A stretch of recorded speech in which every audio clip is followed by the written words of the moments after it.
नारायण नारायण श्रीमन नारायण लक्ष्मी नारायण नारायण नारायण लक्ष्मी नारायण श्रीमन नारायण श्रीमन नारायण श्रीमन नारायण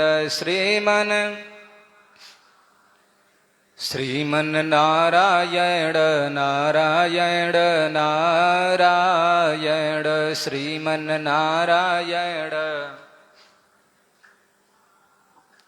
बोलिए नारायण भगवान की जय जय श्री राधे श्याम।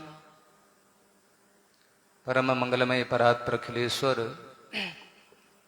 अखिल कोटि ब्रह्मांड नायक अकारण करुणा बरुड़ाले सर्वेश्वर सर्वांतर्यामी ब्रजजन चंदन वसुदेव नंदन प्रभु श्री वासुदेव के युगल पाद पद्मों में श्रद्धावनत सुमन समर्पित करते हुए परमाराध्य हृदयाराध्य पूज्य श्री गुरुदेव भगवान के श्री चरण कमलों में प्रणिपात करते हुए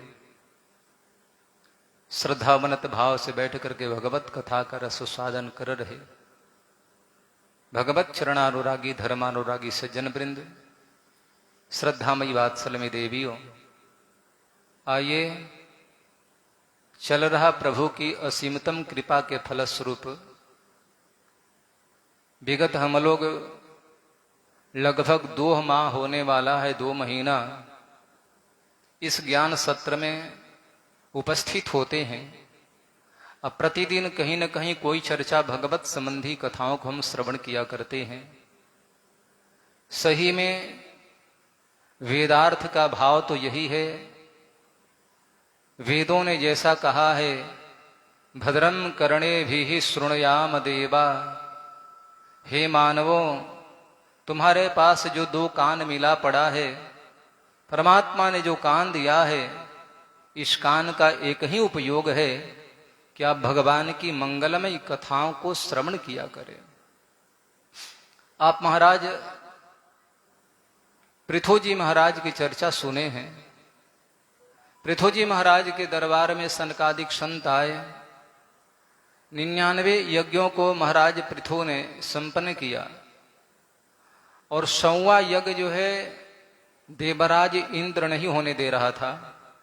देखो, एक इंद्र का नाम शतक्रतु है, इंद्र भी नाम है, देवताओं का राजा है, उसका नाम शतक्रतु है। तो 100 यज्ञ जो कर लेते हैं, लेकिन आज जो यज्ञ का जो स्वरूप बन गया है वो व्यवसायात्मिका, वो व्यवसाय दृष्टि से ज्यादा हो गया है। व्यवसाय की दृष्टि से मैं देखा करता हूं कई जगह लोग मंडप नहीं बनाते हैं, मेखला नहीं है तो कुंड का माप नहीं है, जो ही आया वही हवन किया, चलते बना पैसा लेकर के। यद्यपि गीता बार भगवान श्री कृष्ण कहते हैं कि अर्जुन याद रखना, विधिहीनम सृष्टानम मंत्रहीनम प्रदक्षिणम श्रद्धा विरहितम यज्ञम तामसम परितक्षसे। जैसे बूझी हुई आग में कोई हवन करे कोई लाभ होगा क्या? नहीं हो सकता है। उसी प्रकार से नियम से रहित, विधि से रहित, शास्त्र विधान से रहित यदि हमने हवन किया है तो उस हवन का कोई फल नहीं, याद रखिएगा। इसलिए हमारे यहाँ जब मंडप प्रवेश होता है 5 दिन के लिए देवो भूतवान देवान जजेत, मैं देवता होकर देवता का आराधना करता हूं, तो पहले क्षौर कर्म आदि करना चाहिए। क्षौर कर्म करने के बाद में तब जाकर के जनेऊ घर बदल करके मंडप में प्रवेश करते हैं, नांदी श्राद्ध करने के बाद में। वो 5 दिन तक वो सुबह शाम दोपहर जब तक हवन का विधान हो, आराम से हवन करना चाहिए। तो इस यज्ञ का फल मिलता है, याद रखिएगा। इस यज्ञ का फल त्रिभिर बरसैर त्रिभिर मासैर त्रिभिर पक्षैर त्रिभिर दिनई, 3 साल 3 महीना 3 पक्ष, वो 3 दिन, याद रखिएगा। 3 दिन में भी फल मिल जाता है यज्ञ का। इसलिए पृथु जी महाराज ने संकल्प किया कि मैं यज्ञ करूंगा, तो आपके भी मन में विचार आएगा कि फिर क्यों यज्ञ होना चाहिए। तो यजुर्वेद में लिखा है कि तेहनाकम महिमानः, जो व्यक्ति यज्ञ करता है, यज्ञ में यजमान बनते हैं, यज्ञ में हवन करते हैं, यज्ञ कुंड में हवन करते हैं, तो क्या होता है पता है? वो व्यक्ति मेहमान की तरह, अतिथियों की तरह, पूज्यों की तरह स्वर्ग आदि लोकों में पूजित होता है। वहां पर क्या होता है? पूजा तो होती है, स्वर्ग आदि लोकों की प्राप्ति होती है, याद रखिएगा। और वही जब बहुत यज्ञ कर लेते हैं, बहुत सारे भगत ऐसे हैं कि प्रतिवर्ष यजमान बनते हैं, जहां भी यज्ञ होता है उनका नियम है कि स्वामी जी मैं 11 यज्ञ में यजमान बनूंगा, कोई 5 यज्ञ में, जिसका जो सामर्थ्य है। तो बोले कि वो व्यक्ति तेहनाकम, वो व्यक्ति स्वर्ग में जाता है। कौन? जो व्यक्ति यज्ञ को करता है, हवन को करता है। तो पृथु जी महाराज जो है 99 यज्ञ कर चुके थे, मैं ये चर्चा कर रहा था। 100वां यज्ञ करने के लिए तैयार थे, तब तक इंद्र सोचा कि राम राम राम, कहीं ये 100वां यज्ञ इनका पूरा हो गया तो मेरा तो सिंहासन खाली हो जाएगा। हमारे सिंहासन के अधिकारी पृथु जी महाराज होंगे, इसलिए इंद्र जो है यज्ञ में बाधा उपस्थित कर दिया। याद रखिएगा, यज्ञ होने नहीं दिया। आज वही लक्षण है, देवता तो करते हैं प्रयास, लेकिन इंद्र की स्थिति जो है ऊंच निवास नीच करतूती। भला ही पोस्ट बड़ा है, पद बड़ा है, देवताओं का राजा है, लेकिन सोच कैसी है देखिए, जरा विचार करिए। देख न सकई पराई विभूति। इसलिए भाई मेरे, 100वां यज्ञ का जो अश्वत्था चुरा लिया, बाद में उसको मारने तक तैयार हो गए, मंत्र पढ़ा गया तो स्वयं भगवान नारायण आकर दर्शन दिए, बोले नारायण भगवान की। तो सिद्ध हो गया कि जो यज्ञ करता है नारायण वहां पर आते हैं। अब प्रश्न ये है कि कौन सा यज्ञ? तो देखो सभी पूजा पाठ भगवान को ही प्राप्त होता है। तो यज्ञ में जो है, जैसे ज्ञान यज्ञ हो गया, ये जो आप सुन रहे हैं इसका नाम ज्ञान यज्ञ है। इससे भी प्रभु की प्राप्ति होती है। आपको मैं बताऊं, बोले कोई प्रमाण है? बोले परीक्षित साक्षियत है। परीक्षित को परमात्मा मिले, याद रखिएगा। जिसने कथा सुना है, ज्ञान यज्ञ किया है, उसके जीवन में प्रभु प्राकट्य, प्रभु दर्शन जरूर हुए हैं। दूसरी बात, एक यज्ञ और है जिसका नाम द्रव्य यज्ञ है। तो द्रव्य यज्ञ का मतलब जिसमें पैसा रुपया लगता है। तिल में, चावल में, जौ में, गुड़ में, घी में, यज्ञशाला बनाने में, पेंट में, पौचारा में, कुंड बनाने में, आदि आदि जो है, जहाँ बहुत रुपया खर्च होता है उसका नाम द्रव्य यज्ञ होता है। वो द्रव्य की शुद्धि करने के लिए द्रव्य यज्ञ किया जाता है, याद रखिएगा। अंतःकरण की शुद्धि करने के लिए ज्ञान यज्ञ किया जाता है। चातुर्मास इसलिए किया जाता है कि 4 महीने बैठ करके भजन पूजा पाठ संत महात्मा करेंगे, 4 महीना कालक्षेप भगवत चर्चा करेंगे, फिर वहां के श्रद्धालु भगत यजमान बनेंगे। यज्ञ परिक्रमा की महत्ता क्या है इसको समझेंगे। कलश में सम्मिलित होने का लाभ क्या है, कलश उठाने का लाभ क्या है, तो कौन सुनेगा? बोले कि जो व्यक्ति प्रतिदिन कथा में आता वही जान पाएगा। अब बेचारे जो घर में बैठे बैठे कथा सुन रहे हैं, कुछ लोग कहे कि आवाज बड़ी अच्छी आ रही है, हमको तो घर में ही आवाज अच्छी आ रही, वहीं से बैठ कर कथा सुन ले, क्या करना है?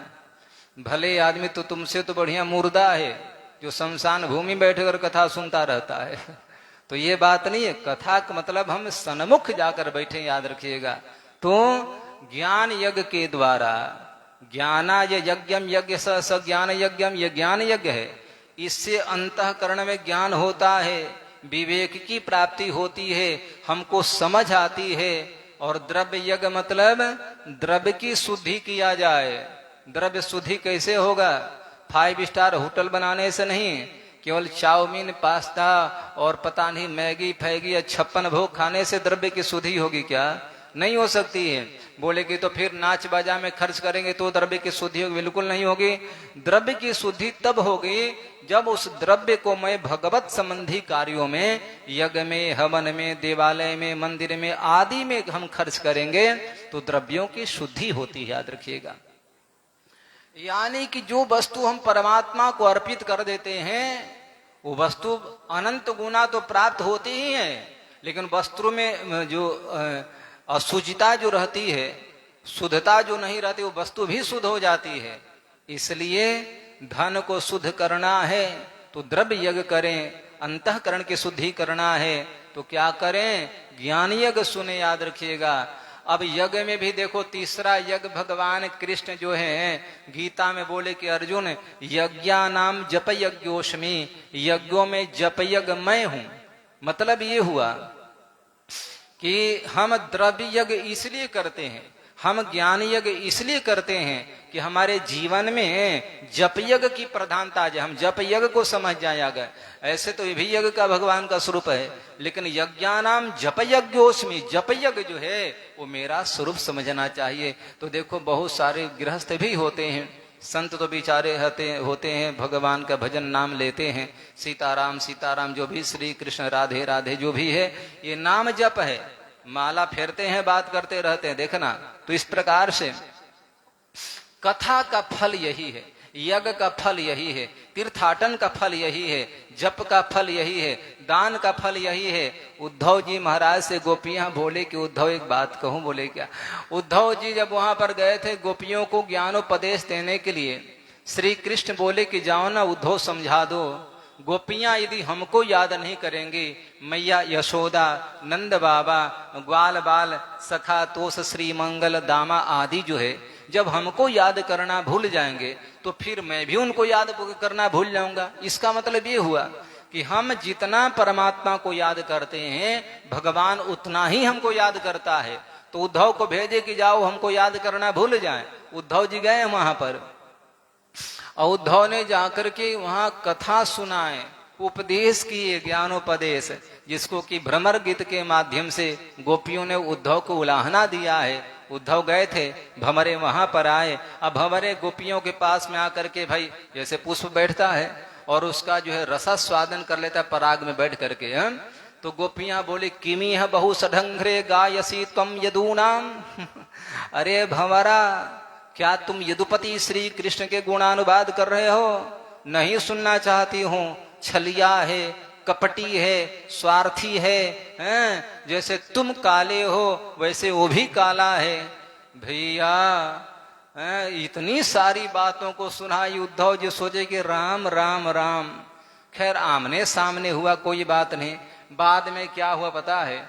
उद्धव जी महाराज जब उपदेश करने लगे तो उद्धव का ज्ञान जो है समाप्त हो गया। उद्धव का ज्ञान गुदड़ी में मिल गया। तो एक वृंदावन में मोहल्ला है जिसका नाम ज्ञान गुदड़ी मोहल्ला है। गोपी उद्धव संवाद वहीं पर हुआ है। लास्ट में उद्धव ने कहा कि वंदे नंद ब्रज स्त्रीणाम पादरेणुमभीक्ष्णसः यासां हरि कथोदगीतम पुनाति भुवनत्रयम्। गोपियों तुम लोगों को मैं प्रणाम करता हूं, किसको? तुमको नहीं। वंदे नंद ब्रज स्त्रीणाम पादरेणु, आपको नमन है, वंदन है, नमस्कार है, लेकिन तुम्हारे मैं चरण रज को प्रणाम करता हूं क्योंकि तुम्हारे चरणों तक हमारा सामर्थ्य नहीं है। गोपियां, मैं तो वेद पढ़ करके बृहस्पति के शिष्य होकर ज्ञानी होकर के फिर भी मैं नहीं जान पाया। गोपियों एक बात कहूं, जीवन में जो यज्ञ का फल, जप का फल, तीर्थाटन का फल, दान का फल, सत्कर्म का फल, ये सब का फल एक जो होता है, पता है क्या फल होता है?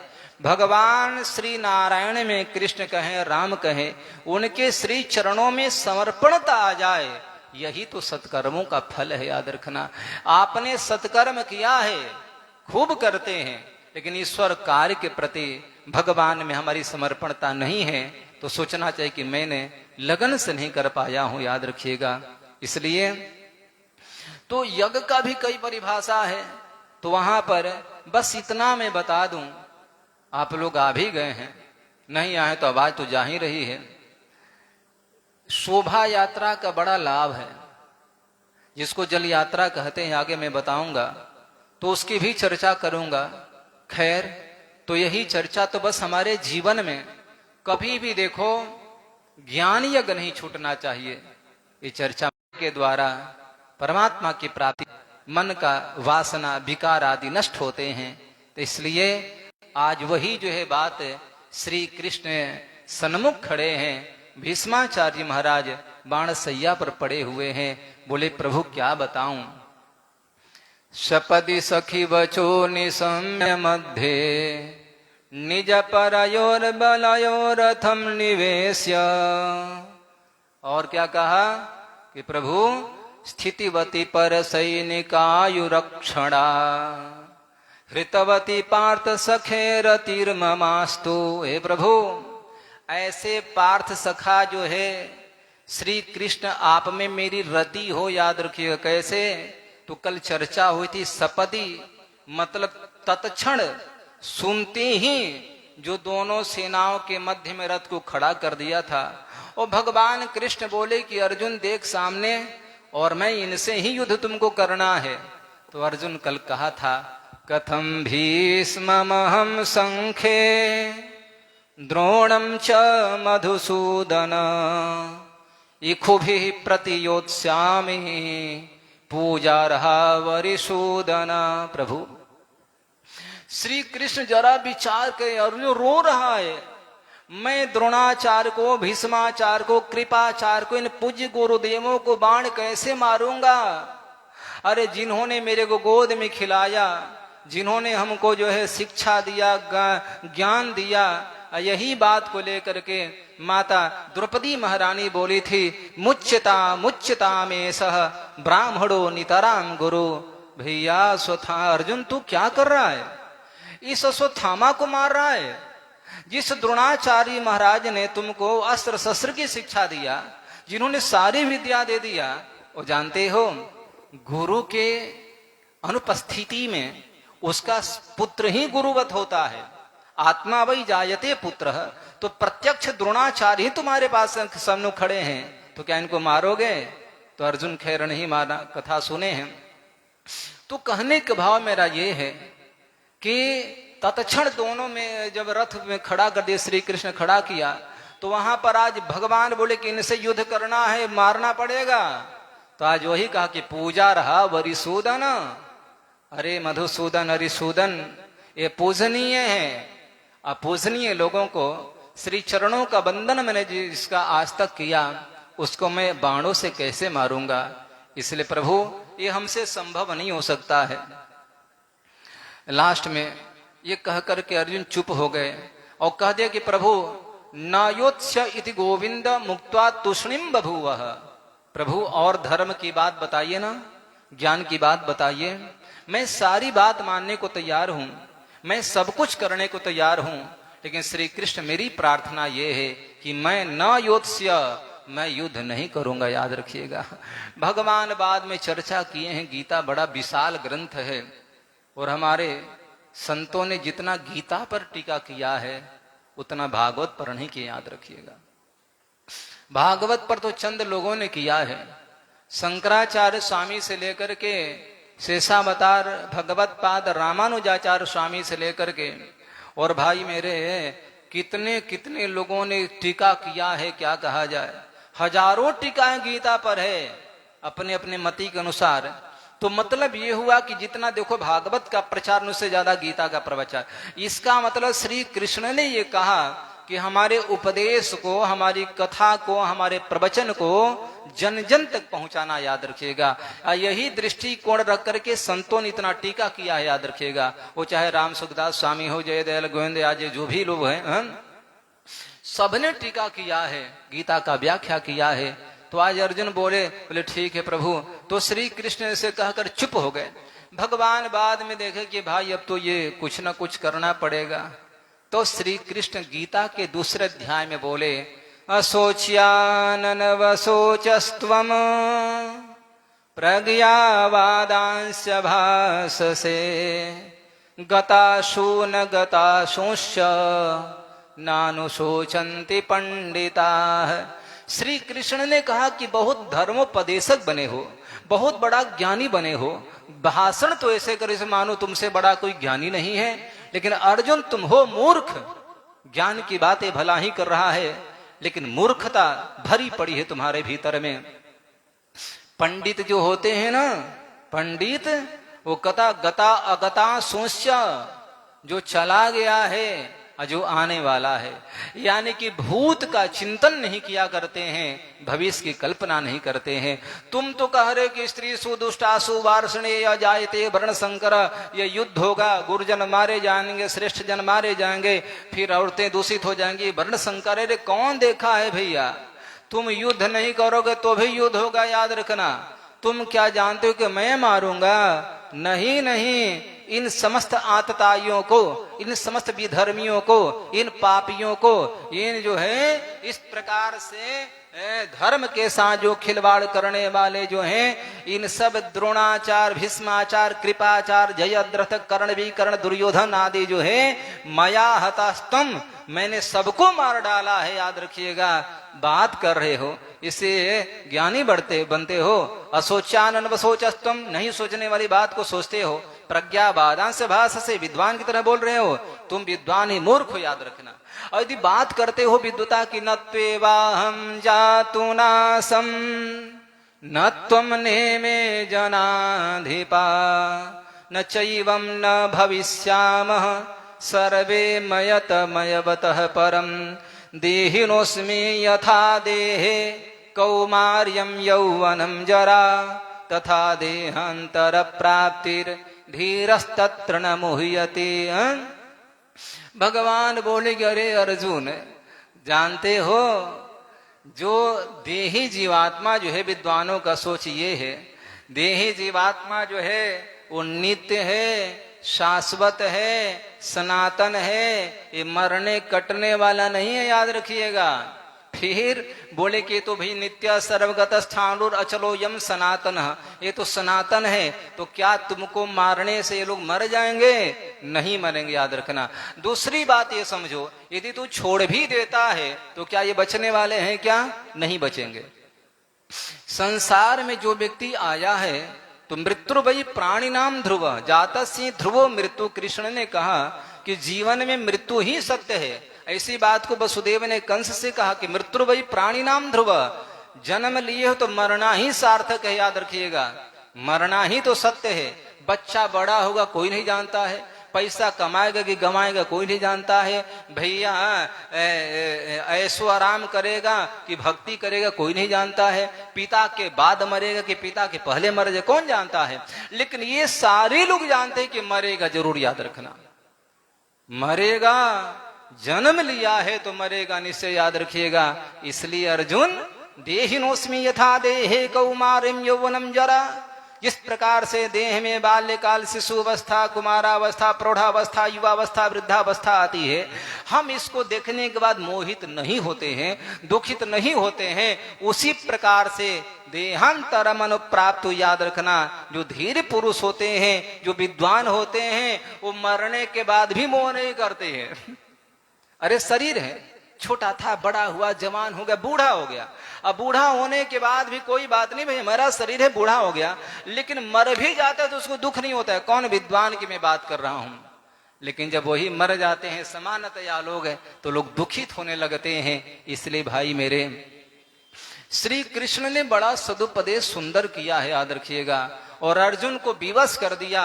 बोले कि देख पार्थ, ये वही आतताई हैं जिन्होंने जो तुम्हारे द्रौपदी को भरी सभा में निर्वस्त्र किया था। आदि आदि श्री कृष्ण कहने लगे। तब जाकर के क्या हुआ? प्रवचन का फल, कथा का फल क्या मिला?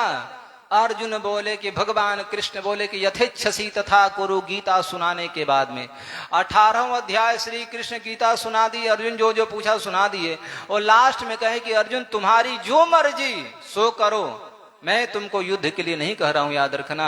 इतना कह करके श्री कृष्ण चुप हो गए। तब जाकर अर्जुन बोला कि नहीं प्रभु, नष्टो मोह स्मृतिर्लब्धा तत्प्रसादान मया च्युत। हे अच्युत, हे श्री कृष्ण, आपके उपदेश से, आपके कथा सुनने से, आपके प्रवचन सुनने के बाद में हमारे भीतर का जो मोह था, जो अज्ञानता थी, जो वासना आ गई थी, जो कायरता आ गई थी, वो सब के सब जो है भीतर से दूर हो गया। भगवान बोले कैसे? बोले तत्प्रसादान, आपकी कृपा से। बोले फिर क्या कहना चाहते हो? बोले करिष्ये वचनम तव, आप जो कहेंगे मैं वही करूंगा। ये चर्चा जो है धृतराष्ट्र जी महाराज को संजय जी कथा सुना रहे हैं, जैसे हम आप लोगों से निवेदन कर रहे हैं। बोले फिर बाद में क्या हुआ बताओगे संजय? संजय बोला कि महीपते, हे महाराज धृतराष्ट्र जी, एक बात याद रखना, युद्ध का मैं अब अंतिम निर्णय सुनाता हूं, युद्ध का परिणाम बताऊं। बोले क्या होगा? बोले कि प्रभु थोड़ा सा हृदय पर पत्थर रख लो, थोड़ा हृदय को कठोर बना लो, नहीं तो क्या पता पुत्र मोह के चक्कर में आने के बाद कहीं आपका जो हार्ट अटैक ना हो जाए, कहीं दिवंगत ना हो जाए, कहीं कोई सुन नहीं पाओ। बोले कि बताओ क्या होगा? तब जाकर के कह दिए संजय कि यत्र योगेश्वर कृष्णो यत्र पार्थो धनुर्धर तत्र श्री विजयो भूति ध्रुवानी तीरमतीर मम। महाराज कान खोलकर सुन लो, यह बात याद रखिएगा। जिस दिन श्री कृष्ण ने दुंदुभी बजाई थी, 5 जन शंख को बजाया था, उसी दिन निर्णय हो गया कि पांडव युद्ध में जीतेंगे, याद रखिएगा। दूसरी बात मैं आपको बताऊं, उस दिन निर्णय हो गया। बोले क्यों? अच्छा था युद्ध क्यों किए? वो इसलिए किए कि श्री कृष्ण युद्ध नहीं कर रहे थे, याद रखिएगा। यही शर्त था कि श्री कृष्ण रणभूमि में कुरुक्षेत्र के मैदान में अपने से हाथ से अस्त्र शस्त्र नहीं उठाएंगे, तो ही युद्ध होना था। और नहीं तो पता चला कि एक और श्री कृष्ण होते, पांडव होते, एक और पूरा कौरव पक्ष, तो क्या युद्ध होता? जानते थे कि भैया अतुलित बल अतुलित प्रभुताई मैं मतिबंद जानी नहीं पाई, जयंत ने कह दिया। ब्रह्मा जी महाराज आकर नतमस्तक हो गए, इंद्र भी आकर प्रणाम करता है। तो कौरव तो जानते थे कि बलम बली नाम चा परेशान, बलवान का भी बलवान है, याद रखिएगा। हम लोग जब छोटे थे तो चर्चा होती थी कि राम जी जो है ना बाली को मारे हैं ना, तो वृक्ष के आड़ में आकर के मारे हैं, वृक्ष के ओट में राम जी हो गए थे और तब बाली को मारे। किसी ने, अच्छा ये बात जमता है क्या? ये प्रसंग अंतर हृदयंगम हो रहा है क्या? नहीं हो रहा है। बोले क्यों? अच्छा राम जी बाली के सामने जाते हैं तो क्या राम का आधा बल बाली में चला जाता? तो लोग कहते हैं कि भाई राम जी भी नहीं मार पाते, ऐसा नहीं था। अच्छा आधा बल कितना है राम जी में बता सकते हैं आप?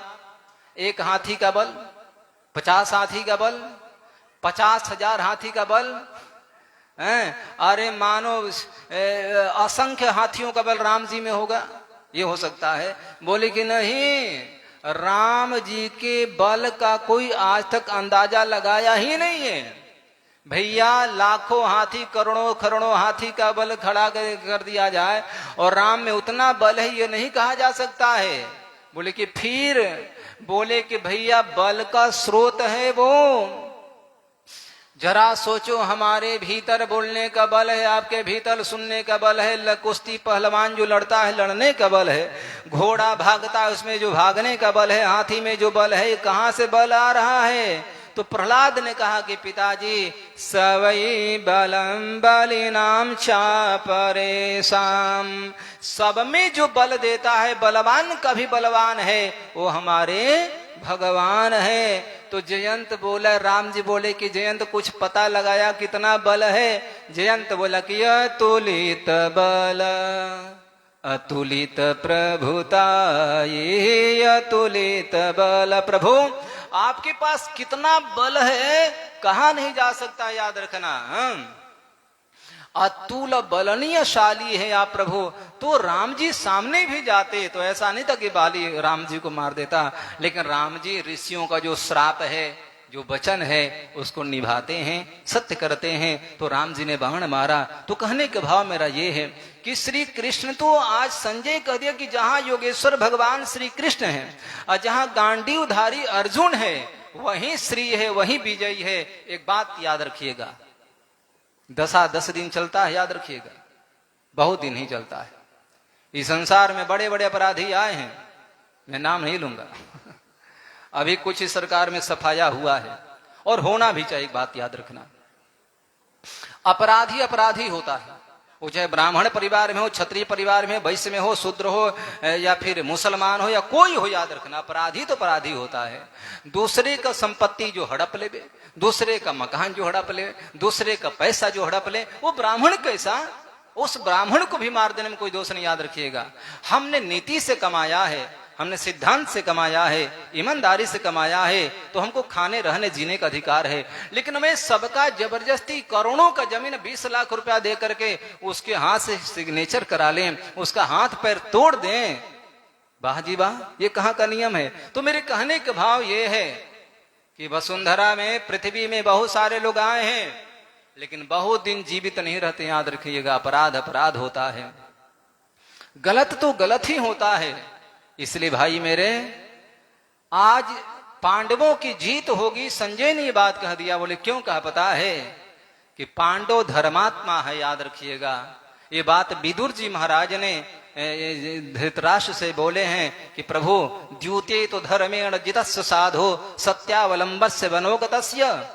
आप क्या जानते हैं, धर्मराज युधिष्ठिर कमजोर नहीं है, वो सत्य के मार्ग का अनुसरण करने वाले, धर्म के मार्ग पर चलने वाले उस युधिष्ठिर के साथ में साक्षात श्री कृष्ण है। याद रखिएगा, और श्री कृष्ण की बात छोड़ो, अकेले पांडव चाहें तो आपके सहित आपके पूरे प्रजा को, सैनिकों को, योद्धाओं को समाप्त कर सकते हैं, लेकिन नीति के विरुद्ध नहीं जाते हैं। मैं कहना चाहता हूं कि जो धर्म नीति का अनुसरण किया है, धर्म के मार्ग पर चला है, मेरे बंधुओं याद रखना, उसी व्यक्ति की जीत होती है, उसकी कभी पराजय नहीं हो सकती, क्योंकि धर्म के साथ में भगवान रहते हैं। याद रखिएगा, जहां धर्म है वहां परमात्मा रहता है, और जहां अधर्म होता है वहां पर काल होता है। याद रखिएगा। हाँ, अरे छोड़ो ना, शिव जी भी नहीं बचा पाए किसको, रावण को, और धर्म की बात करते हैं तो वही शिव जी बेचारे रुद्रावतार, जो कहते हैं हनुमान जी महाराज का,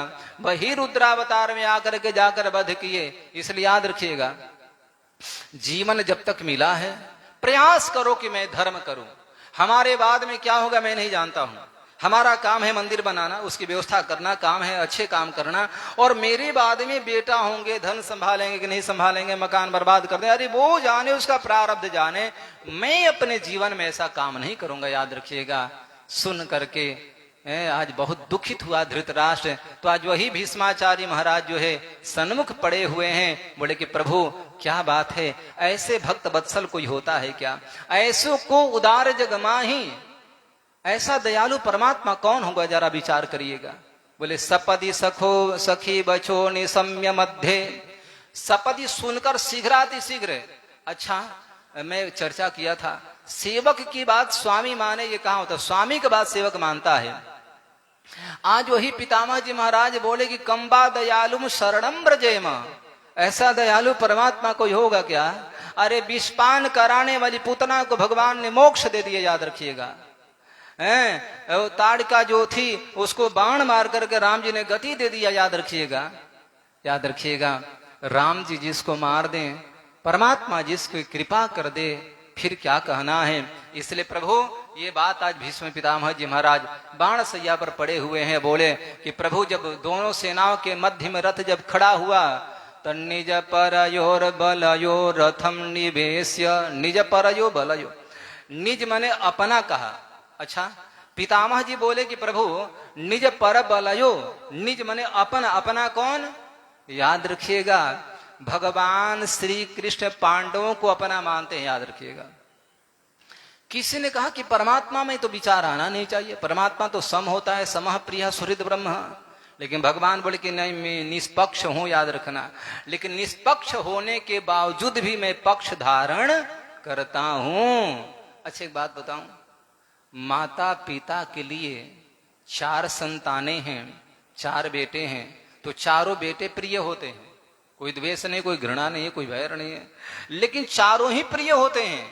लेकिन उसमें भी 4 में एक ऐसा होता है जिसको माता पिता स्नेह ज्यादा देते हैं, वो जो कह देता है उसके बात को करना ही करना होता है।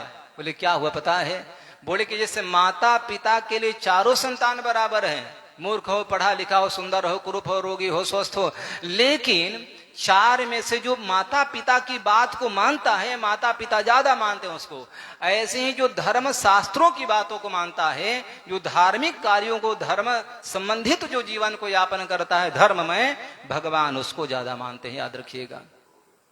इसका मतलब हो गया कि भगवान श्री कृष्ण पक्ष लिए, बोले बिल्कुल पक्ष लिए हैं, याद रखिएगा। और यही कारण है कि महाभारत जब युद्ध होने वाला था तो वहां पर दाऊ ने कह दिया, कृष्ण तुमको इन लफड़ों में नहीं पड़ना है, चलो हम लोग तीर्थ यात्रा चलते हैं। कृष्ण बोले कि भैया, दाऊ भैया, मैं तीर्थ यात्रा नहीं जा सकता हूं। समस्या यह है कि मैं किसी हालत में पांडवों को छोड़ नहीं सकता हूं, लेकिन यह निश्चित है कि मैं पांडवों की तरफ से युद्ध नहीं करूंगा।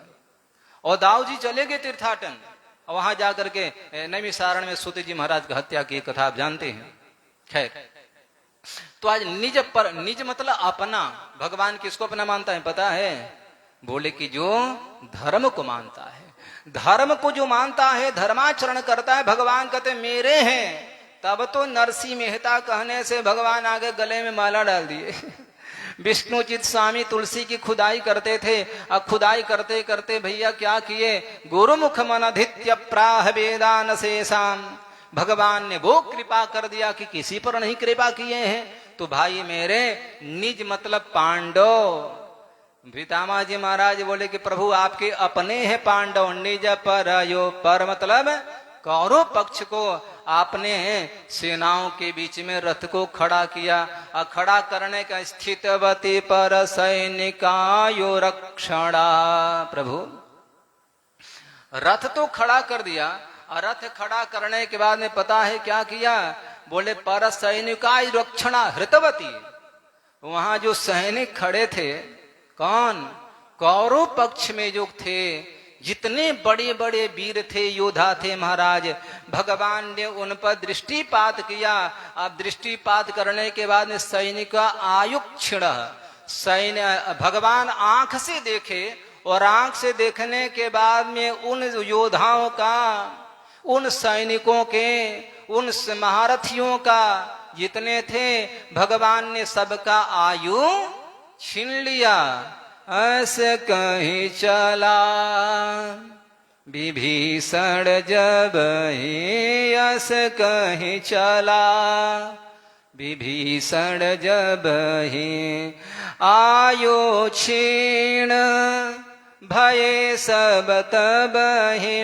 अरे जरा विचार करे, विभीषण जैसा भक्त जब लंका का परित्याग करके आता है तो सारे लंकावासी मारे गए, मानो सबकी आयु क्षीण हो गई। तो यहाँ प्रश्न नहीं होना चाहिए, क्यों पता है, जो जगत का सृजन करने वाला परमात्मा संकल्प से जो सृष्टि कर देता है, दृष्टिपात से जो पालन होने लगता है, अब भ्रिकुटी टेढ़ी होने के बाद में भौहें जगत का प्रलय हो जाता है। तो आज भगवान ने देखा, अब भगवान देख करके उन समस्त योद्धाओं के, सैनिकों के, रथियों महारथियों के सबका आयु भगवान छीन कर लिए। एक बात याद रखिएगा, आज का रात्रि व्यतीत हो जाए तो परमात्मा को धन्यवाद देना चाहिए। हे प्रभु, तुम्हारी कृपा से आज रात्रि व्यतीत हुई, और शाम जब पूरा हो जाए, बिस्तर पर जाओ तो प्रार्थना करो, हे प्रभु आज का दिन पूरा हुआ। याद रखिएगा, मतलब हमको जीवन देने वाला परमात्मा है। लाख योगाभ्यास करते रहो। मैं सुना हूं, लोग बताते हैं कि देवराहवा स्वामी जी महाराज 10,000 वर्ष के थे। बकवाद है, फालतू का, व्यर्थ की बातें हैं। कहीं कोई 10,000 वर्ष का नहीं था। कलयुग में जो भी व्यक्ति जन्म लेता है, याद रखिएगा, उस व्यक्ति की आयु मात्र 100 साल निर्धारित है। कितना? 100 साल। 100 साल तक व्यक्ति जीवित रह सकता है। खूब योगा, प्राणायाम और श्वास प्राणायाम आदि आदि करेगा तो 510 साल और बढ़ा लेगा। तो भैया श्री कृष्ण भी आकर के यहाँ पर 129 साल रहे। कितने? 129 वर्ष श्री कृष्ण रुके थे। तो हम 10,000 वर्ष कैसे बीत जाएंगे? नहीं। हाँ, सतयुग में लोगों की आयु थी लाख वर्ष का, तो समाधि लगा लेते थे। द्वापर में आयु था, त्रेता युग में था, लेकिन कलयुग में जीवेम शरदः शतम, वेद कहते हैं कि 100 साल। याद रखिएगा। तो मैं एक पत्रिका पढ़ा था, उसमें लिखा था कि देवरावा स्वामी जी महाराज 10,000 वर्ष के थे। याद रखिएगा। हमारे कई संत ऐसे थे जो समकालीन थे। उड़िया बाबा एक थे, एक शाहजहांपुर डिस्ट्रिक्ट के ढाई घाट के बाबा जी थे, त्यागी जी जिनका नाम था। त्यागी जी, उड़िया बाबा, इधर करपात्री स्वामी, किन्ना राम बाबा और देवरहावा स्वामी, श्री त्रिदंडी स्वामी जी महाराज और बहुत सारे संत थे। हाँ? ये सारे संत समकालीन थे, याद रखिएगा, एक समय में। तो पूज्य श्री त्रिदंडी स्वामी जी महाराज का शरीर 105 साल के होकर के या 10 साल होकर छूटा। वहीं देवरहावा स्वामी जी महाराज 100 साल के भीतर चले गए थे, याद रखिएगा। 100 साल के भीतर शरीर स्वामी जी देवहरा बाबा ने छोड़ा है। कैसे छोड़ा है मैं बता नहीं सकता हूं, भगवान न कहाए। इसलिए भाई मेरे हैं, ये केवल बकवाद की बातें, 10,000 वर्ष 1,00,000 वर्ष ये हो ही नहीं सकता है, वेद निर्धारित कर दिया है। तो हमारे जीवन में जो आयु है, श्वासाएं हैं, याद रखिएगा, भगवान निश्चित कर दिए हैं। तो आज बीत गया, परमात्मा को धन्यवाद दो, कल बीत जाए। 100 साल बीते तो और अच्छी बात है। तो आज पितामह जी महाराज बोले कि प्रभु स्थितवती पर सैनिकायु रक्षणा हृतवती। आज पर सैनिका माने पर यानी दूसरे का, कौरव पक्ष के जितने भी लोग थे उनकी आयु को आप छीण कर रहे थे। अब फिर पांडवों की तरफ आपने ध्यान किया। अब पांडवों की तरफ में देखने के बाद में उनकी आयु का आप रक्षण करते हैं, इधर में क्षय करते हैं, इधर में संवर्धन करते हैं, याद रखिए। बोलो गोविंद भगवान की। ऐसे पार्थ सखे रतिर ममास्तु, ऐसे पार्थ सखा जो है श्री कृष्ण में हमारी रति हो। एक बात कहूं, जो है लाखों करोड़ों रुपया लगाकर हम लोग यज्ञ कराते हैं, लेकिन जहां पर यज्ञ का समय आता है, कुछ लोग प्रस्ताव रखते हैं कि स्वामी जी एक गायक बुलाए जाए, सिंगर को, मैं उसका नाम नहीं लूंगा, कि उसको बुलाया जाए। कुछ लोग कहते हैं कि मीना बाजार लगना चाहिए, कुछ लोग कहते हैं कि चरखा चरखी जरूरी होता है।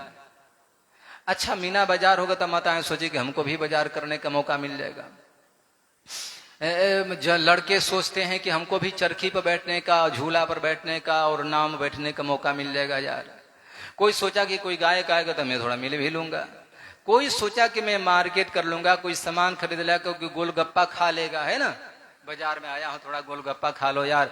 अच्छा, मैं तो कई यज्ञ कराता हूं और उस यज्ञ में लाखों लाखों की भी भीड़ होती है, लेकिन हमने यही देखा कि कथा पंडाल में कम लोग हुआ करते हैं, परिक्रमा करने वाले कम होते हैं। ये माताएं घर से निकलेंगी, कहाँ जा रही हूँ, बोले यज्ञ में जा रही हूँ। कहाँ जा रही हूँ? यज्ञ में। और आने के बाद सीधे मीना बाजार में घुस जाएगी, और वहां चूड़ी, बिंदिया, टिकली पिकली जो भी कुछ होता है, रिबन आदि सब खरीदने लगेंगी। वहां से बोलिए कि मैं यज्ञ में जा रही हूँ, लेकिन यज्ञ में नहीं, वो मीना बाजार में घूम रही है। लड़कों से पूछा गया कहाँ जा रहे हो, बोले कि यज्ञ में जा रहा हूँ। यज्ञ में थोड़े गया है, वो तो बेचारा चरखी पर झूला पर बैठकर झूल रहा है। ऐसे ही कुछ लोग बाजार करने आते हैं। याद रखना, यज्ञ में गए हैं तो यज्ञ में आने का मतलब कि यज्ञशाला है, याद रखिएगा। यज्ञ का 3 स्थान होता है, यज्ञशाला, पाकशाला और तीसरा जिसमें आप बैठे पड़े हैं, याद रखिएगा। प्रवचन पंडाल में बैठकर कथा सुने हैं तो आप यज्ञ में गए हैं, फेरी लगा रहे हैं तो आप यज्ञ में गए हैं। अब भूख जोर से लग गई है, अब घर जाने के लिए समय भी नहीं है और कथा बड़ी अच्छी हो रही है, तो भोजनालय में जाओ, अब भोजन करके फिर कथा पंडाल में बैठ जाओ। यदि इस मनस्थिति से हम यज्ञ में आए हैं तो हमारा यज्ञ सफल हो जाएगा, यज्ञ में आना सफल हो जाएगा। लेकिन समोसा, पकौड़ी, जलेबी, गोलगप्पा, फलान ढेकान करने के लिए आए हैं, बाजार करने के लिए, तो आप यज्ञ में नहीं आए हो। इससे तो बढ़िया सोरोई का बाजार है, इससे बढ़िया भदोही बाजार चले जाओ और कहीं घूम लो और खूब वहां चरखी वगैरह पर बैठकर झूल लिया करो। पितामह जी महाराज बोले कि ऐसे पार्थ सखे रतिम मास्तु, ऐसे पार्थ सखा जो कौन है, श्री कृष्ण, उनमें हमारी रति हो। एक बात याद रखना, हमारे शास्त्र कहते हैं बहुत आसक्ति नहीं होना चाहिए, बहुत पैसा नहीं होना चाहिए। तो पता है अंतिम समय जब आ जाएगा ना, तो वही ध्यान आएगा कि यार उसको उतना दिया था ले नहीं पाया, उससे इतना लेना था, वहां का जमीन रजिस्ट्री कराए, चुपे बच्चे भी नहीं जानते, वह कागज तो वहां रखा पड़ा है। ये पता है अंतिम में ऐसा होता है, यानी कि अंतिम में ऐसा भाव बनता है, ऐसी जी कामना होती है। इसलिए मेरे भैया क्या करो, पार्थ सखे रति ममास्तु, पार्थ सखा में रति होना चाहिए। कैसे? तो अच्छा, जब धन मैंने जमा किया तो धन में रति होगा, परिवार बहुत ज्यादा बढ़ाए तो परिवार में रति होगा, और उतना ही नहीं, यदि मैंने बहुत बड़ा मठ मंदिर खड़ा किया हूं तो मन वहां पर होगा, याद रखिएगा। तो बोले कि ये इसका मतलब कि हमारे भीतर अनंत कामनाएं हैं, अनंत इच्छाएं हैं। पितामह जी महाराज बोले कि प्रभु मेरी कोई इच्छा नहीं, अनंत इच्छाएं सारी समाप्त हो गई, अब जीवन की एक ही इच्छा है, कृष्ण रते, कृष्ण आत्मा निवसति, भगवान श्री कृष्ण में मेरा मन लग जाए। पार्थ सखे रतिर ममास्तु, पार्थ सखा में मन मेरा मन लगे। विजय सखे रति ममास्तु, विजय सखा में हमारा मन लगे। मतलब देखो, मन के संकल्प विकल्प चलते रहते हैं और ये हमारा दुर्गति का कारण है। इसलिए क्या करना है, रति जो है आसक्ति, कामना जीवन में एक ही करो, और वो कामना क्या है, कृष्ण परक कामना करो, परमात्मा के परक कामना करो, जीवन धन्य हो जा। और इसके विरुद्ध यदि आप कामना करते हैं तो वही कामना के वजह से आपको मनुष्य का शरीर मिला है, इसी कामना के वजह से आपको स्त्री शरीर मिला है, और इसी कामना के वजह से आपको पता है जड़ भरत जी महाराज जब शरीर छोड़े ना, राम राम राम ऐसा त्यागी महापुरुष जब शरीर छोड़ा तो छोड़ने के बाद में मृग शावक बनता है, मृग का बच्चा बनता है, मृगी का, याद रखिएगा। यही अनंत कामनाएं हैं। पितामह जी महाराज बोले कि प्रभु एक कामना है, कुछ नहीं, बस इतना कामना हो कि आपके श्री चरणों में हमारी रति होनी चाहिए। महाराज इस प्रकार से भगवान से प्रार्थना करते हैं, और आज जानते हैं क्या होता है। बोलो गोविंद भगवान की। व्यवहित नृप मुख मन, व्यवहित नृप मना मुखाम निरीक्ष, स्वजन बधादि मुखस्य दोष बुद्धिया। पितामह जी महाराज बोले कि ऐसे पार्थ सखा किसमें, बोले कि कुमति अदहरात आत्मविद्या। भैया जिसके जीवन में कुमति आ गई थी, किसके, अर्जुन के जीवन में कुमति आ गई, तो कुमति को हरण करने वाले कैसे, कुमति महरदात्म आत्मविद्याया। कुमति, तो कुमति को जो हरण करने वाले हैं, बोले कैसे, बोले आत्मविद्या। अच्छा एक बात कहूं, ये बात समझ में नहीं आती है कि श्री कृष्ण दुर्योधन को समझाएं, दुर्योधन को समझ में नहीं आ रहा है। ये बात समझ में नहीं आती कि भगवान अर्जुन को समझा रहे और अर्जुन प्रश्नों पर प्रश्न किया जा रहा है। इसका मतलब कि भगवान श्री कृष्ण ही मन में संशय पैदा किए और अर्जुन को गीता सुनाना चाह रहे थे, याद रखिएगा। नहीं तो फिर स्थिति नहीं आती। यदि जो भगवान तेने ब्रह्म हृदय, यदि संकल्प से ब्रह्मा के हृदय में ज्ञान दे सकता है, तो क्या वो परमात्मा घट घट में वास करने वाले दुर्योधन के मन में ज्ञान नहीं दे सकते हैं क्या? दुर्योधन को नहीं समझा सकते हैं? इसका मतलब कि श्री कृष्ण ने दुर्योधन को समझाने का प्रयास ही नहीं किया, याद रखना। क्यों? क्योंकि दुर्योधन ने इतना पाप कर चुका था, और कहीं आज कृष्ण समझा देते तो फिर क्या होता, फिर उनके जाने के बाद में वही पाप करता। इसलिए कृष्ण बोले कि अभी आतताई है, पापी है, दुष्ट है, इनको वध कर देना चाहिए। तो आज पितामह जी महाराज बोले कि जो कुमति को हरण करने वाले हैं, आत्मविद्या।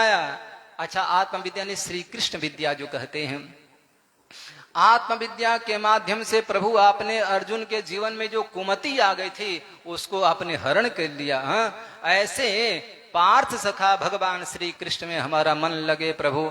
स्थितवती कुमति, बोल गोविंद भगवान की। अच्छा, बोले कि अच्छे कुमति कहां से आ गया? पितामह जी से किसी ने पूछा, तो पितामह जी महाराज बोले कि स्वजन वधात विमुखस्य दोष दूध्या।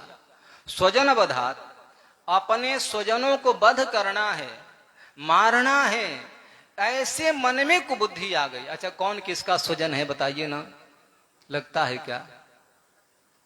आत्मदृष्टि से जब देखा जाए ना, तो मेरा कोई परिवार नहीं, याद रखिएगा। मैं स्वयं में अकेला हूं। हम अकेले आए थे और अकेले चले जाएंगे, यहां कोई किसी का नहीं, याद रखिएगा। हम जिसको स्वजन अपना मान रहे हैं कितने दिन के लिए हैं? 10, 20, 25, 50, 100 साल के लिए। बाद में हमारा कहां गया परिजन भाई? जो हमारे थे कहां चले गए? इसका मतलब कि ये स्वजन नहीं है जैसे रेल में चलते हैं गाड़ी में और उसमें बहुत सारे लोग बैठे रहते हैं, हमारे सीट के बगल में भी व्यक्ति बैठा रहता है, परिणाम क्या होता? परिचय हो जाता है और यात्रा कट जाती है। उसी प्रकार से संसार में हम लोग आए हैं, यहाँ पथिक बने पड़े हैं, ट्रेन की यात्रा है और यहाँ एक समूह मिल गया, एक परिवार मिल गया और जो यात्री मिल गए जिसको कि मैंने अपना परिवार मान लिया, अपने संबंधी मान लिया। यद्यपि ऐसा नहीं है तो बोले कि कुमति को जो हरण करने वाले हैं अपने आत्मविद्या के माध्यम से, बोले कि कैसे कुमति? बोले कि स्वजन बधादिमुखस्य दोष बुद्धिया। अच्छा, अर्जुन के जीवन में बुद्धि आई कहां? बोले दोष बुद्धिया। कौन कह रहा है? पितामह जी महाराज। ये दोष बुद्धि के वजह से कुमति आ गई, याद रखिएगा। एक बात याद रखिए, अर्जुन श्री कृष्ण का नित्य सखा है, पार्षद है। अर्जुन कोई सामान्य व्यक्ति नहीं, याद रखिएगा। लेकिन अर्जुन जैसे नित्य सारथी जो है, नित्य सेवक जो है, भगवान के सानिध्य निकट में रहने वाले, उसके मन में विचार कैसे आ गया? अरे श्री कृष्ण ने जो कहा उसको करना चाहिए, लेकिन नहीं किया। बोले क्यों? पता है, स्वजन बधा विमुखस्य दोष बुद्धिया। पितामह जी महाराज बोले कि इसके भीतर दोष बुद्धि आ गई थी, याद रखिएगा। परमात्मा कह रहा है कि तुम मारो, अरे मार नहीं रहा है तो दोष बुद्धि ही तो कहा जाए। इसलिए बोले कि प्रभु ये कुमति के वजह से हो गया, इसलिए उसके भीतर के अज्ञान को आपने जो है अपने आत्मविद्या से जो नष्ट कर दिया, मोह को नष्ट कर दिया और ऐसे ज्ञान के भंडार, ज्ञान के कोष भगवान श्री कृष्ण में हमारा मन लगे। और क्या कहा कि स्वनिगम पहाय मत प्रतिज्ञाम मृतमधिकर तुम प्लुतस्थ धृत चरणयोभ्य चालयद गुह हरिरिवहं तुमिमं गतोत्तरीय। पितामह जी महाराज बोले कि प्रभु वो भी बात याद है, स्वनिगम पहाय मत प्रतिज्ञाम। ऐसा कोई परमात्मा होता है क्या? एक दिन की बात है, आज जो है युद्ध के कई दिन बीत गए थे, युद्ध बंद हो गया था, सूर्यास्त हो चुका था और रात्रि में 10 बजे के लगभग दुर्योधन रोता हुआ, फफकता हुआ, बिलखता हुआ पितामह के पास गया। रोदन रो रहा था। पितामह जी महाराज क्या बात है युवराज, दुर्योधन तो रो क्यों रहा है? पहले तो खूब रोया। बोले कि प्रभु अब सहा नहीं जा रहा है, देखा नहीं जा रहा है, मेरे को आज लाचारी कहना पड़ रहा है। प्रभु ये आंखों से देख रहा हूं कि श्री कृष्ण के यानी पांडवों की ओर से कोई भी व्यक्ति नहीं मारा जा रहा है। अब मेरे भाई, मेरे सारथी, मेरे रथी, मेरे योद्धा सब मारे जा रहे हैं। देखो तो कई दिन, 8 दिन बीत चुका था, याद रखिएगा। 6 दिन बीता था तो आज पितामह रोने लगे, दुर्योधन रो रहा है। बाद में पूछा कहना क्या चाहते हो? तब जाकर कह दिया कि प्रभु मैं कहना चाहता हूं कि आप मन से युद्ध नहीं करते हैं। अपर्याप्तम तदस्माकम बलम भीष्माभिरक्षितम पर्याप्तम तुद्मेषाम बलम भीमाभिरक्षितम। आज दुर्योधन बोला कि प्रभु भीष्माचार्य के द्वारा जो रक्षित सेना है वो पर्याप्त होने के बाद भी और अपर्याप्त लग रही है, लेकिन भीम के द्वारा जो रक्षित सेना जो है पर्याप्त होने के बाद भी, अपर्याप्त होने के बाद ही पर्याप्त लग रही है। इसलिए हम यही कहेंगे कि जब अर्जुन सामने आता है ना, तब मन से युद्ध नहीं करते हो प्रभु। आप चाहें और अर्जुन जीवित रह जाए, नहीं प्रभु आप कठोर बाण का प्रहार करते, उससे समय अर्जुन मारा जाता। पितामह जी महाराज सुनते रहे और लास्ट में ये कह दिया, दुर्योधन जानते हो हमारे राज्य में रहते हो, हमारे टुकड़ा खाते हो, मेरा अन्न खाते हो, वो पक्ष पांडव का लेते हो, यद्यपि सरासर गलत बात था, याद रखिएगा। ये तो राज पितामह को होना चाहिए था, भीष्म पितामह का राज था, लेकिन पिता के सुख की वजह से, याद रखिएगा, जिसने राज्य का परित्याग कर दिया। अब फिर उनके भाई को राज्य दिया गया और उनके भाई के द्वारा विरोचन आदि हुए, तब जाकर के धृतराष्ट्र का जन्म हुआ। अब फिर उस सिंहासन पर धृतराष्ट्र बैठा। तो ईमानदारी सिंहासनाधिकारी, राज्याधिकारी तो यहाँ पर पितामह जी महाराज थे, लेकिन उसने त्याग किया। लेकिन आज ऐसे कटु शब्द का प्रयोग किया दुर्योधन ने कि पितामह बर्दाश्त नहीं कर पाए। बोले दुर्योधन, ये बात है, कल मैं युद्ध करूंगा, देखना। जब तुम्हारे मन में शंका है कि कुरुक्षेत्र के मैदान में हाहाकार, तो मैं शांतनु सुत नहीं, याद रखना, गंगा पुत्र नहीं, और नहीं तो पांडवों को तो कोई बचा नहीं सकता है। सुनने के बाद दुर्योधन बड़ा खुश हुआ। यहां तो चर्चा आती है कि पितामह जी महाराज बोले कि अपनी पत्नी को भेज देना। अब वो कथा थोड़ी लंबी पड़ेगी, लेकिन खैर अब यहीं पर हम बात को सिमटते हैं। और आज यही हुआ, पितामह जी महाराज रणभूमि में आए हैं, दुर्योधन को बात याद है, और आज श्री कृष्ण ने, पांडाज पितामह ने यही काम किया, याद रखना। पितामह जी महाराज बोले थे कि आज हरि ही शस्त्र न कहाऊं, यदि मैं आपसे शस्त्र उठवा लिया तो मेरा नाम गंगा पुत्र नहीं, याद रखिएगा। और आज यही हुआ, पितामह जी महाराज को बात याद आ रही है, स्वनिगम पहाय मत प्रतिज्ञाम। प्रभु, स्वनिगम पहाय मैंने अपनी प्रतिज्ञा को छोड़ करके मेरी प्रतिज्ञा को क्या किया, मत प्रतिज्ञा मधिकर तुम रीते, हमारी प्रतिज्ञा को ज्यादा सत्य करने के लिए आपने अपनी प्रतिज्ञा तोड़ दिया, याद रखिएगा।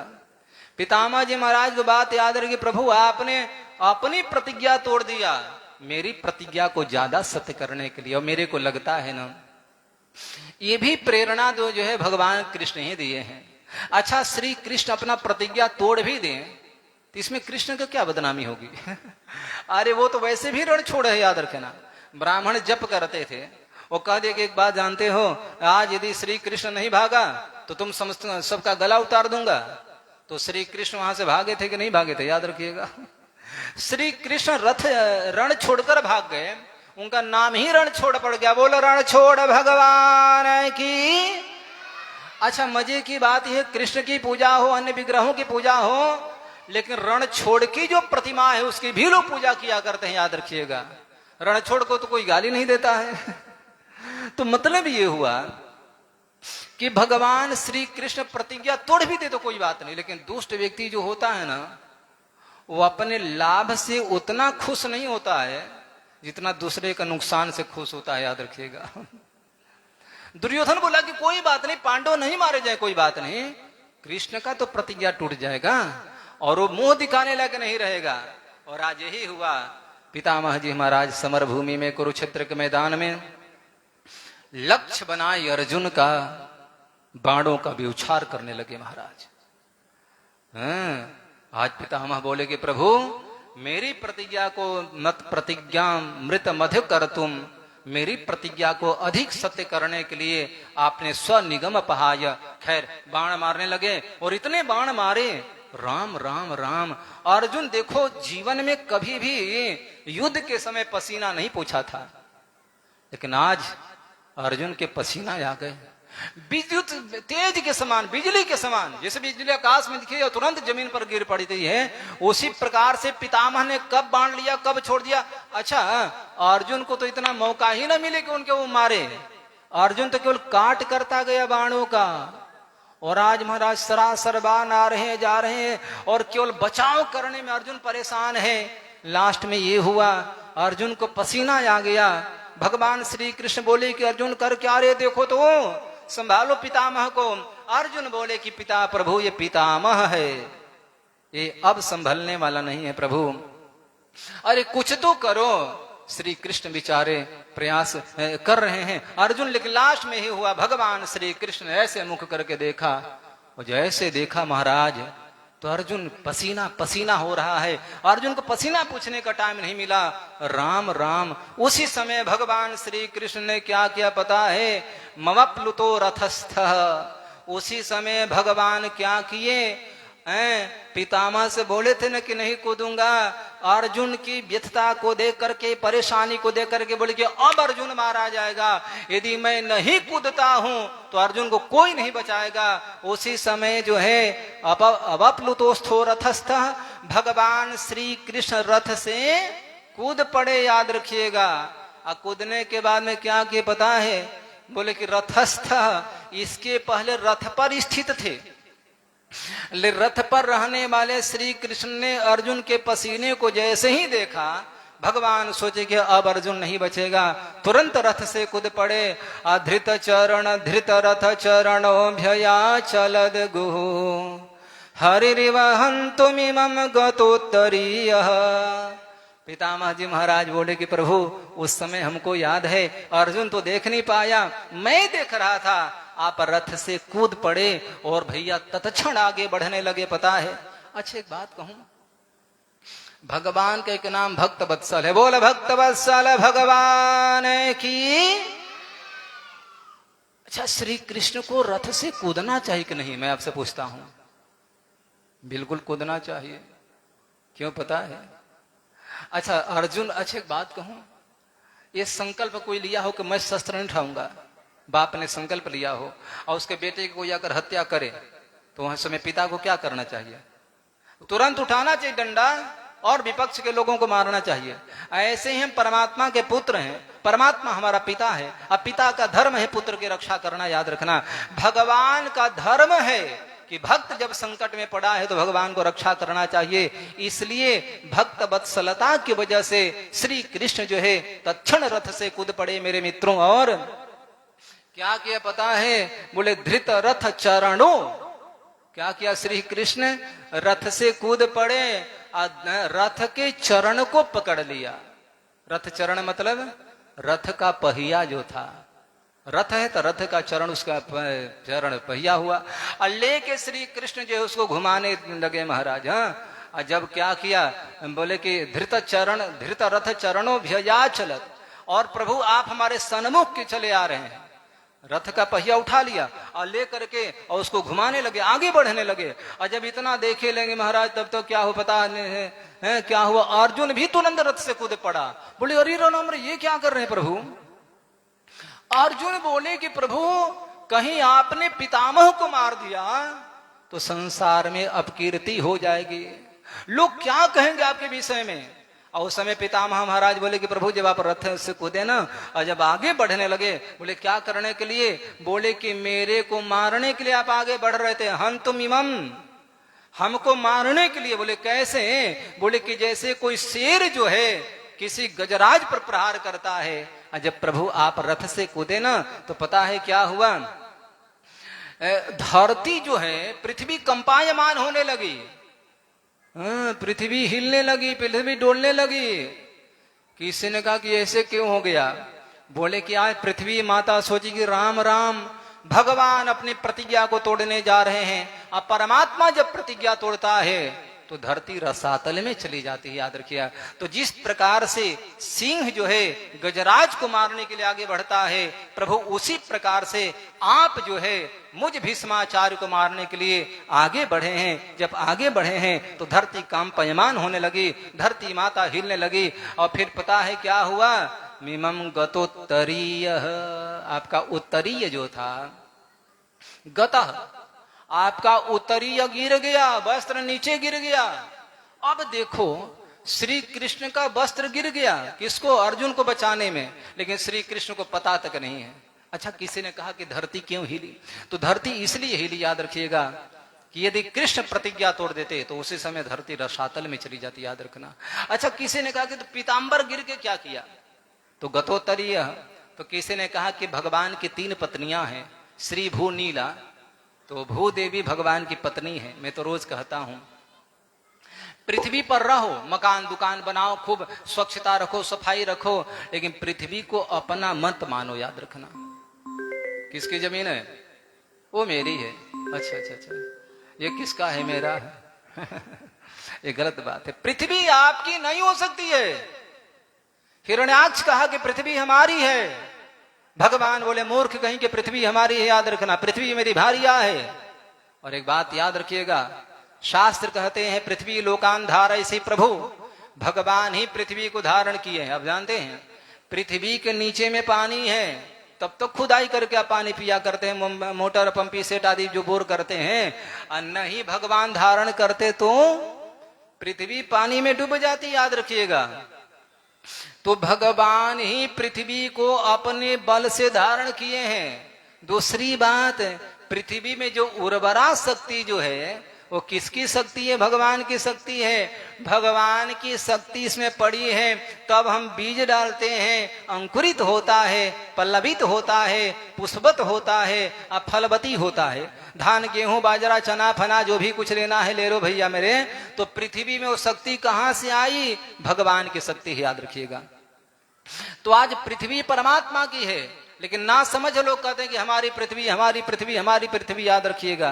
तो रोज कहते हैं समुद्र बसने देवी पर्वत स्तन मंडिते विष्णु पत्नी नमस्तुभ्यम, तुम विष्णु पत्नी हो, याद रखना। तो विष्णु की पत्नी है, हमारी माँ हुई है।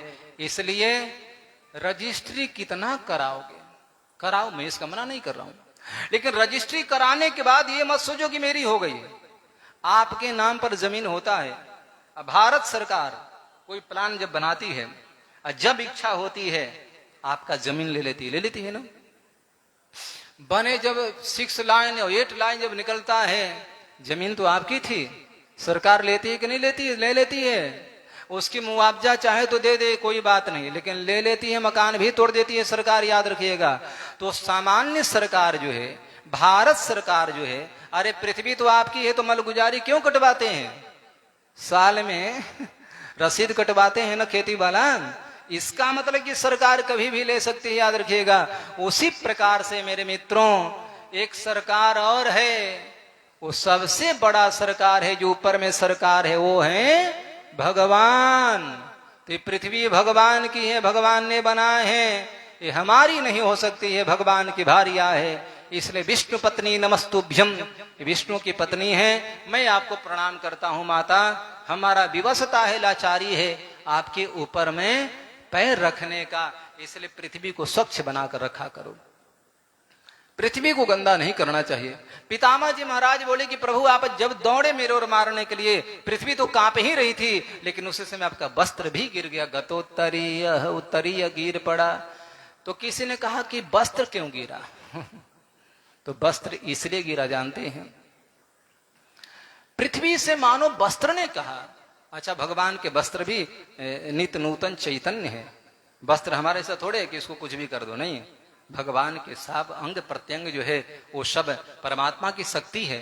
तब तो श्री कृष्ण बाद में आए, अब वस्त्र पहले आया द्रौपदी के पास में, याद रखिएगा। वस्त्र भी चैतन्य है। तो आज जब पृथ्वी कांप रही थी, रसातल में जा रही थी, डोल रही थी, तब जाकर के वस्त्र नीचे गिरा। वस्त्र ने कहा रे ये क्या कर रही हो पृथ्वी देवी, कहां जा रही हो? पृथ्वी बोली कि रसातल में। बोले क्या करने के लिए?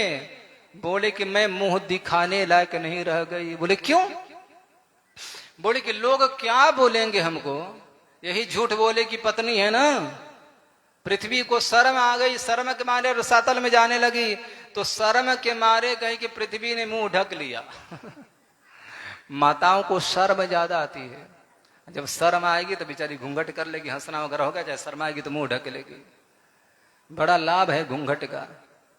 कथा में भूख लगी है, दुकान से वो क्या होता है नमकीन चिप्स खाने की इच्छा होगी, थोड़ा सा और घूंघट नीचे कर देंगे और आराम से चिप्स कथा में बैठे बैठे खा लेंगे, हमको भी पता नहीं चलेगा क्योंकि मुंह तो ढका हुआ है घूंघट से।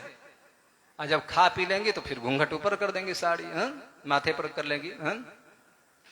तो किसी ने कहा कि अच्छा एक बात कहूं, तो पुरुषों के घूंघट की सुविधा नहीं है पुरुषों को। अच्छा पुरुषों को शर्म आ जाए तो क्या करेंगे? तो बोले पुरुषों को, पुरुष तो वैसे ही बेशर्म होते हैं, इनको शर्म आती कहाँ है अरे शर्म जिसको आएगी वो तो बेचारा घूंघट करेगा चाहे कुछ करेगा। और अब बड़े बूढ़े जो होते थे अंगोछा रखा करते थे बेचारे। खैर पुरुषों को तो शर्म नाम की चीज है ही नहीं अब उधर जाने की आवश्यकता नहीं है। तो पृथ्वी देवी को शर्म आई। बोले कि शर्म क्यों आई? बोली कि लोग यही कहेंगे कि मैं झूठ बोली की पत्नी हूं तो मैं घूंघट कर लेती हूं, याद रखिएगा। अच्छा, आपको क्या लगता है, किसी का पति शराब पीता है और वो बेचारी जब महिला कोई त्योहार में, कोई विवाह शादी फंक्शन में, उत्सव महोत्सव में जाती है, कैसी ही वो सहेली, कैसी ही बहन, ठीक हो ना? बोले हाँ ठीक है ठीक है, सुनती हूं तुम्हारे पति बड़ा शराब पीते हैं। आप एकदम देखो करंट सा लगा, दुख हुआ, क्या बताएं। उस पत्नी से पूछो जिसका पति शराब पीता है, उस पर क्या दिल पर बीतता है। लेकिन ये जो है शराब के नशे में धुत रहने वाले, थोड़ी सी मौज मस्ती लेने वाले, एक बच्चे से पूछो, बच्चा कहता कि मेरा बाप शराबी है। एक भाई से पूछो, बोला कि मेरा भाई शराबी है। एक पत्नी से पूछो शराब पीते हो तो तुम्हारी पत्नी भी शर्म करती है कि राम राम, हे भगवान ने कहां से बवाल हमारे जीवन में माथे मढ़ दिया। इससे बढ़िया होता कि मैं शादी नहीं करती, कुंवारी रह जाती, लेकिन ये शराबी को साथ आपने क्यों दिया। लेकिन भारतवर्ष की परंपरा है कि जैसे भी मिल जाती है जीवन निर्वहन करते हैं। इसलिए याद रखना, तंबाकू अच्छी चीज नहीं है। गुटखा, चरस, ड्रग्स, शराब क्यों पीते हो भैया? अरे थोड़ा दूध पी लो, रबड़ी खा लो, मलाई खा लो, पिस्ता बादाम खा लो, क्या स्वाद मिलता है। लेकिन आपके पड़ोसी जो थे, मित्र थे, वो तो आपको बिगाड़ना चाह रहे थे ना। उसका काम हो गया, तुमको बिगाड़ दिया, तुम अपना घर बिगाड़ दिया, तुमने परिवार बिगाड़ दिया, बच्चों का संस्कार बिगाड़ दिया, संपत्ति बर्बाद कर दी। याद रखना, इसलिए थोड़ा शराबियों को दुख जरूर लगता है, लेकिन आत्ममंथन करना चाहिए, आत्मविचार करना चाहिए कि इस पृथ्वी का एक भार मैं हूं। याद रखिएगा कि मनुष्य रूप धारण करने के बाद भी मैं पत्नी तक खुश नहीं कर पाया, और की तो बात छोड़ो। इसलिए आज जो है मिमम गतोत्तरीय है, पृथ्वी के ऊपर में वस्त्र पड़ा, और वस्त्र ने कहा कि चिंता मत करो, भगवान जो है अपनी प्रतिज्ञा थोड़े तोड़े हैं। अरे तो भगवान भक्त के लिए प्रतिज्ञा तोड़े हैं, याद रखिएगा। आज जो हरि ही शस्त्र न कहाऊं तो लाज गंगा जननी को शांतनु सुत न कहाऊं।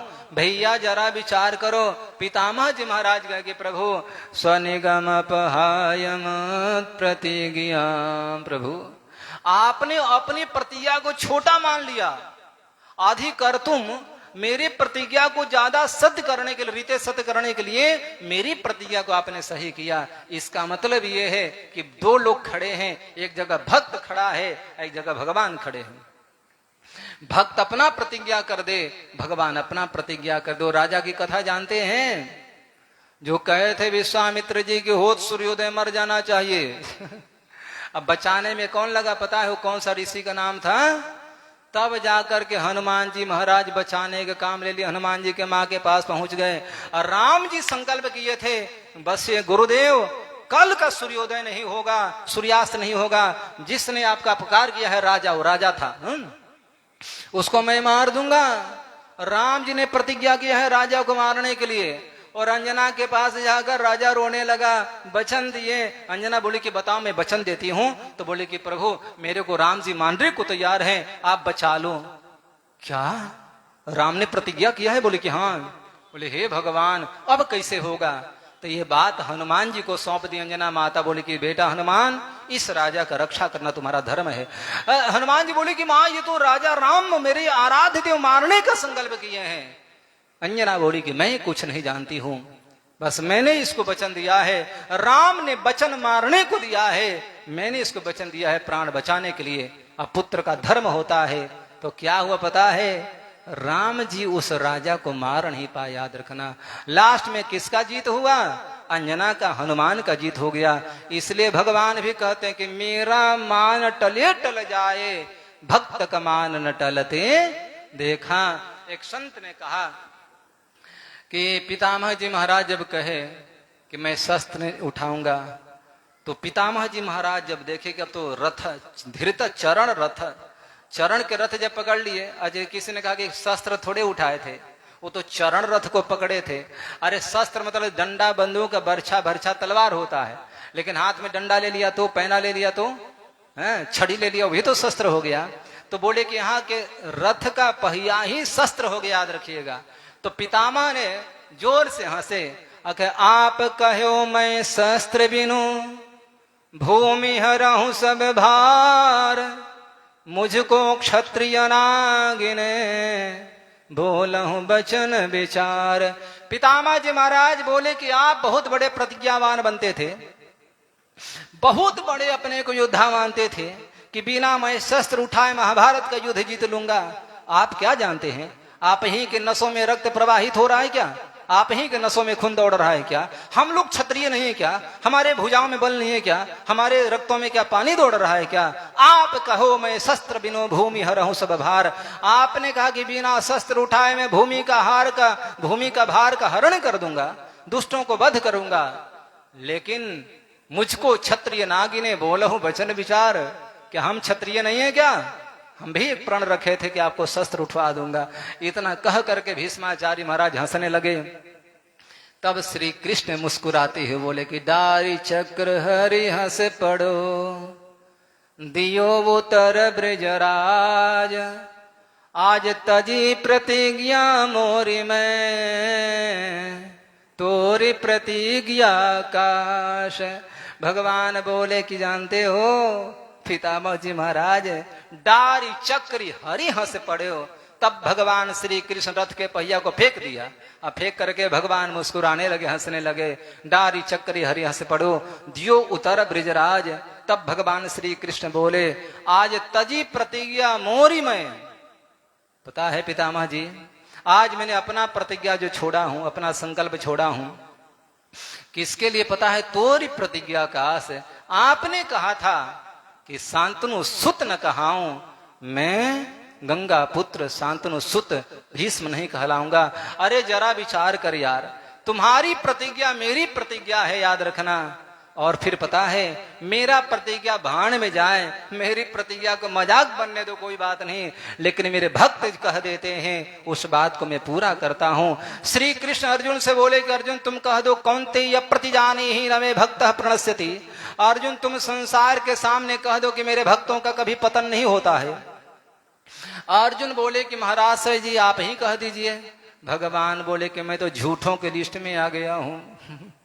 मैं कहूंगा तो लोग विश्वास नहीं करेंगे, लेकिन तू कहेगा तो लोग विश्वास कर जाएंगे।